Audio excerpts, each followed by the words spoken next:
I don't think of myself as a very intolerant sort of person, and I'm certainly not used to ranting, except that it's an obligatory part today of an author's existence. But anyway, what I'm going to get off my chest today is my complete intolerance towards fussiness in eating, and especially the sort of fussiness that extends to not wanting to eat something because it sounds strange, an odd combination of elements, of ingredients.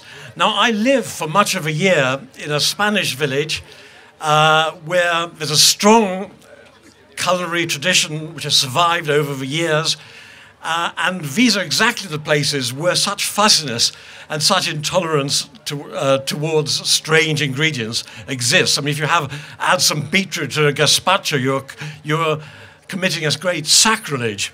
At any rate, and traveling with the people from my village outside of the village or even outside of Spain is a terrible experience because they're always looking for food which is exactly like the food they eat at home. Now, this sort of attitude is such a terrible attitude because it makes you blind. It makes you to other cultures. You cannot take in what is best about a culture. The easiest way to get to the heart of a culture is to try to taste its food and to be open to anything. Now, as a travel writer, I'm obviously have to spend much of my life eating strange, in inverted commas, food. If I didn't, I wouldn't be here today. You're stuck in the rainy season in Bolivia, in an Andean village, and there's nothing to eat but snake. You'll have to eat it.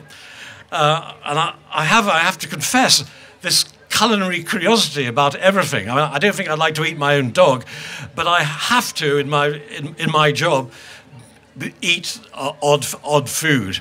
Like the most recent experience, held hostage by FARC guerrillas in Colombia, and I don't want to eat that. That sounds very strange. Bull's penis with sugarcane. I mean, it's not something but it was actually delicious. It was a complete revelation. But the fact that, you know, I could not exactly argue with the food I was given when I was being held captive.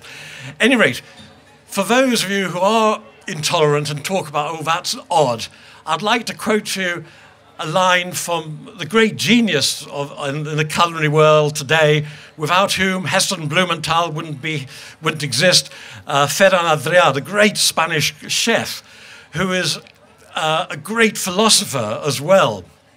And he says, and he's one of the few Spaniards completely tolerant towards British food. I mean, he uses gentleman's relish with meat and strange combinations like this. But he says, I hate the concept of strange because everything is strange is a relative phenomenon. And I'd just like to finish this very boring rant by an anecdote about when I was living in Timbuktu in a mud hut for several weeks, and the person I was staying with discovered I had this interest in food. So every day I was made to eat more and more, to me, absolutely disgusting dishes. Now, I can eat anything. I love anything. I have a complete tolerance towards everything, but the food became stranger and stranger by my standards, until one day we prepared for you the great speciality of this village, of this town.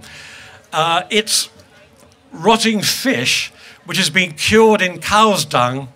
It's served with baobab sauce. Now, baobab is a very black sauce, which they use as glue in Africa, and accompanied by millet balls. Now, the only toilets in Timbuktu were these communal latrines, where everything smells of millet. So it was like a gastronomic torture. You had to pretend this is not happening to you. And eventually I got through it. Would you love seconds? Of course you have to. Oh, it was delicious. Yes, I'd love to. And at the end of this meal, they said, we've got a real treat for you now. We've got some Nescafe. And, well, great. You know, I was expecting something more exotic. I'll have a cup of instant coffee.